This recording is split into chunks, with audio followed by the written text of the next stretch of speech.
Dear students, good morning. तो जो 10th chapter था which is known as human microbes in human welfare which is completed, ये हमने complete करवा दिया है। और ये बहुत सिंपलेस्ट चैप्टर था, एक तरह से देखें इंटरेस्टिंग था, आ गया होगा सब लोगों को समझ में। अगर कोई प्रॉब्लम हो तो बताना। अब आज से हम स्टार्ट कर रहे हैं your chapter number 11 which is known as biotechnology principle and processes. नया चैप्टर जो है उसका नाम है बायोटेक्नोलॉजी प्रिंसिपल्स एंड प्रोसेसेस। सबसे पहले आपको समझना होगा कि बायोटेक्नोलॉजी है क्या। तो जो यूरोपियन फेडरेशन ऑफ बायोटेक्नोलॉजी है, क्या है? यूरोपियन फेडरेशन ऑफ बायोटेक्नोलॉजी, जिसे EFB करेंगे। EFB के अकॉर्डिंग समझो डेफिनेशन क्या है। Biotechnology is defined as, biotechnology को आप डिफाइन कैसे करेंगे? द इंटीग्रेशन ऑफ, इंटीग्रेशन का मतलब इकट्ठा करना किसका?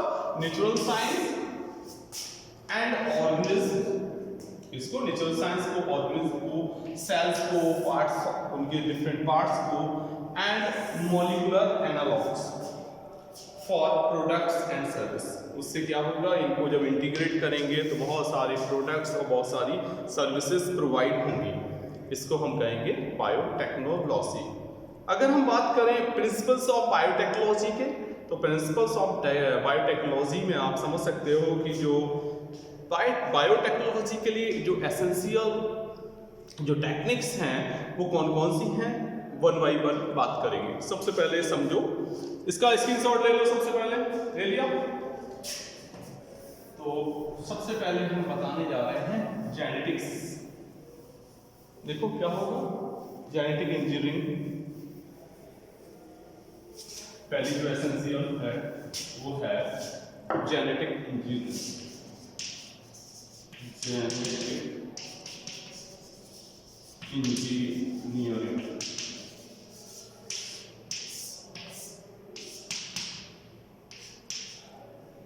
जेनेटिक इंजीनियरिंग जो है जिसमें आप DNA RNA को चेंज करेंगे, और मतलब चेंज का मतलब उसमें रिकॉम्बिनेशन जो भी आप अल्टरेशन करना चाहें, और इंट्रोड्यूस कराएंगे इनटू द होस्ट ऑर्गेनिज्म। जो होस्ट ऑर्गेनिज्म है उसको इंट्रोड्यूस कराएंगे। इससे क्या होगा? जिसकी वजह से चेंजेस आएंगे होस्ट ऑर्गेनिज्म के फिनोटाइप में। ये है जेनेटिक इंजीनियरिंग। दूसरी बात करेंगे मेंटेनेंस ऑफ स्टेराइल कंडीशन। दूसरी देखो,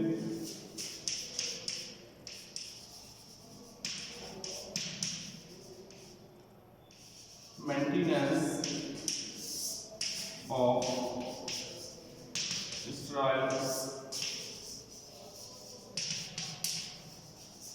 मेंटेनेंस ऑफ स्टेराइल कंडीशंस। इसमें देखो जो वर्किंग कंडीशन है वो कैसी होनी चाहिए? Free of microbial contamination. जो भी हम कल्चर कर रहे हैं उसमें कोई भी अनडिजायर्ड या फॉरेन माइक्रोब्स नहीं होना चाहिए। ये बात ध्यान में रखने चाहिए, जिससे कि क्या होगा? केवल वही डिजायर्ड माइक्रोब्स या यूकैरियोटिक सेल्स का कल्चर हो सकेगा लार्ज क्वांटिटीज में। तो क्या होगा? मेंटेनेंस ऑफ स्टेराइल कंडीशन का मतलब ये है कि जिसको हम ग्रो करा रहे हैं उसके अलावा कोई अदर माइक्रोब्स एक्सेट्रा नहीं होने चाहिए उस मीडियम में। एडवांटेजेस की बात करें, biotechnological application over traditional hybridization. जो ट्रेडिशनल हाइब्रिडाइजेशन है उसमें अगर बायोटेक्नोलॉजी के एप्लीकेशंस की एडवांटेजेस की बात करें तो इससे फ़ायदा क्या है? एडवांटेजेस हैं only desirable genes are multiplied. इसकी सहायता से क्या कर सकते हैं हम? केवल जो हम चाह रहे हैं, जिनकी आवश्यकता है, उन्हीं डिजरेबल जीन्स को हम मल्टीप्लाइड कर सकते हैं। और जो रिजल्ट्स आएंगे, results are obtain in less time, बहुत ही कम समय में इनके रिजल्ट्स आएंगे। और no normal sexual reproduction cycle is required. इसके लिए कोई जो नॉर्मल सेक्सुअल साइकिल जो होता है उसका रिक्वायरमेंट नहीं होता। अब आगे इसमें देखो, जब कोई फॉरेन जीन जो होता है वो इंसर्टेड किया जाता है इनटू द होस्ट डीएनए में। इसमें इंसर्ट करेंगे, होस्ट डीएनए में इंट्रोड्यूस कराएंगे, इंसर्ट करेंगे।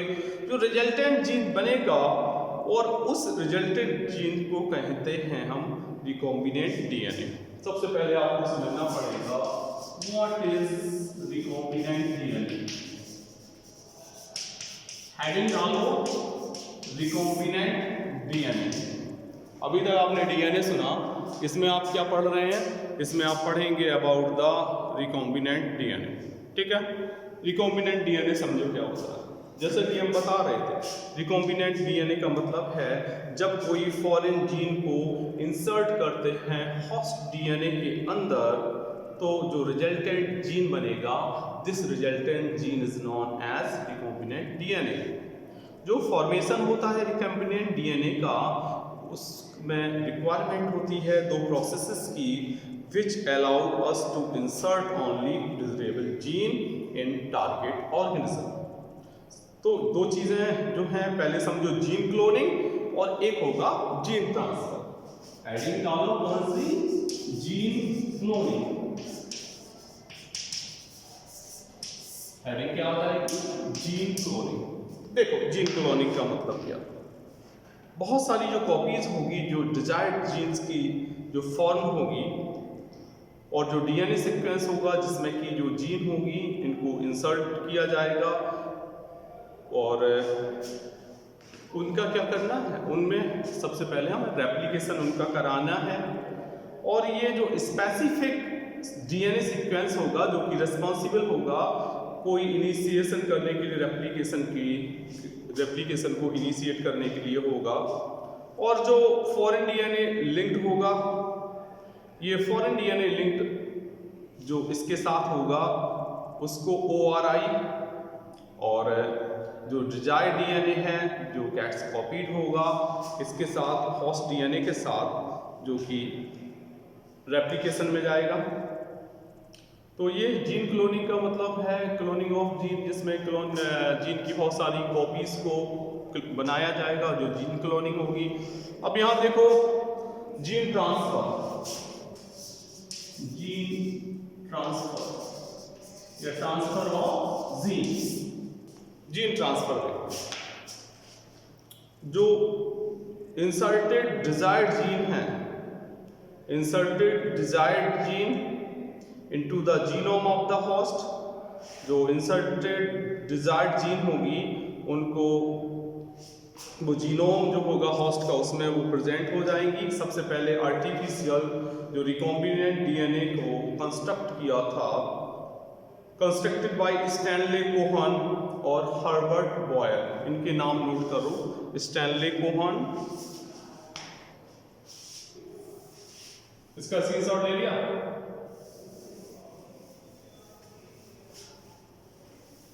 देखो स्टैनले कोहन एंड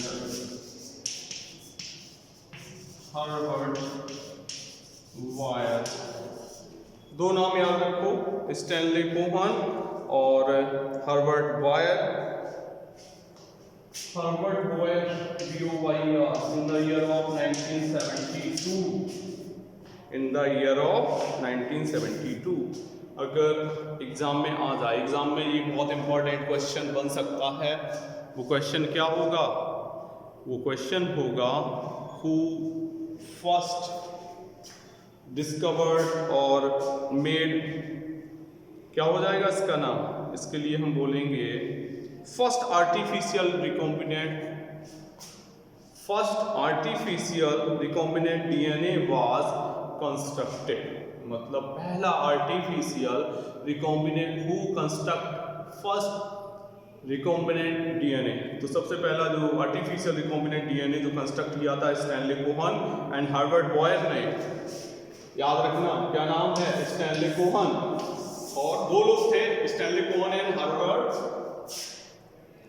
बॉयर, ध्यान रखना। हर्बर्ट बॉयर और स्टैनले कोहन ने किया था। उन्होंने क्या किया था? They linked antibiotic resistant gene in the plasmid of Salmonella typhimurium, नाम सुना होगा साल्मोनेला टाइफीम्यूरियम, यहाँ लिखते हैं। ये हर्बर्ट बॉयर हो गए साल्मोनेला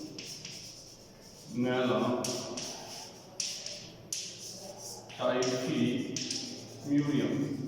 आपको पता, आपको जब हम डिजीज पढ़ा रहे थे तो हमने बताया था कि टाइफाइड किसके द्वारा होता है, साल्मोनेला टाइफीम्यूरियम के साथ। तो इन्होंने क्या किया कि हर्बर्ट बॉयर ने और स्टैनली कोहन ने लिंक्ड जो एंटीबायोटिक जीन्स होता है उसको किसके साथ किया, साल्मोनेला टाइफीम्यूरियम के जो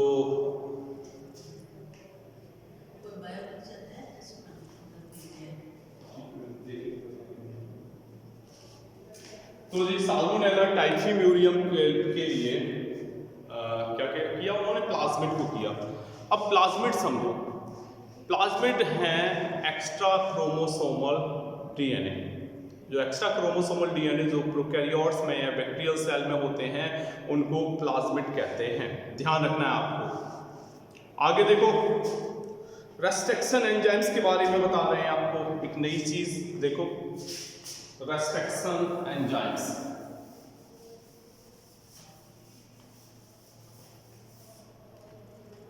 रेस्ट्रिक्शन एंजाइम, देखो रेस्ट्रिक्शन एंजाइम समझो क्या होंगे। Cutting of a piece of DNA at specific location, जो डीएनए जो है उसको कट करना एक स्पेसिफिक पॉइंट पर, एक स्पेसिफिक लोकेशन पर स्पेशल टाइप के एंजाइम्स के द्वारा की जाती है। इन एंजाइम्स को हम रेस्ट्रिक्शन एंजाइम्स कहते हैं, ठीक है। और जो कट पीस होता है डीएनए का, इसको फिर लिंक किया जाता है, किससे किया जाता है, प्लाज्मिड डीएनए से। और प्लाज्मिड यहाँ काम करता है as vector for foreign DNA. तो यहाँ प्लाज्मिड जो काम करेगा, प्लाज्मिड करेगा just like a vector, foreign DNA के लिए क्या करेगा, एक वेक्टर का काम करेगा, ठीक है बेटा। तो आज हमने आपको बायोटेक्नोलॉजी की डेफिनेशन बता दी और जो एसेंशियल टेक्निक्स हैं which are involve in biotechnology उनको आज डिस्कस किया। तो इसका जो भी अब आगे आपको बताना है, जो बायोटेक्नोलॉजी में जो 3 बेसिक स्टेप्स होते हैं उनको बता देंगे, और जो टूल्स हैं रिकॉम्बिनेंट डीएनए टेक्नोलॉजी में जो यूज़ किए जाते हैं उनको डिस्कस करेंगे। Thank you so much, have a good day.